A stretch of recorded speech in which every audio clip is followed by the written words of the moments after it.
Welcome back, everybody. Today I'm going to teach you how to change your CV on LinkedIn. This is particularly useful when you've updated your resume and want to ensure recruiters see your latest qualifications and experience.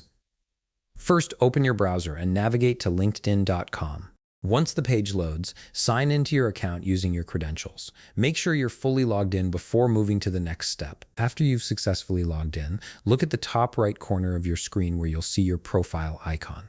Click on it and a drop-down menu will appear. From this menu, select Settings and Privacy. This is where you can manage all aspects of your LinkedIn account, from privacy controls to job preferences. Once you're in the settings area, direct your attention to the left sidebar. Here you'll find several categories listed. Click on Data Privacy. This section gives you control over how your information is used and stored on LinkedIn, including your job search materials. Now scroll down through the data privacy options until you locate job-seeking preferences.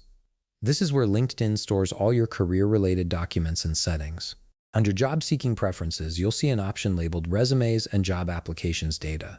Go ahead and click on it. This will open up the area where all your uploaded CVs and resumes are stored. To change your current CV, you'll need to remove the old one first. Find the existing CV in the list, then click the three dots next to it. A small menu will pop up. From this menu, select Delete. This will remove your old CV from LinkedIn's system, making space for the updated version. With the old CV deleted, it's time to upload your new one. Click on Upload Resume. This will open a file browser window where you can navigate through your computer's folders. Locate your updated CV file, select it, and click Open to begin the upload.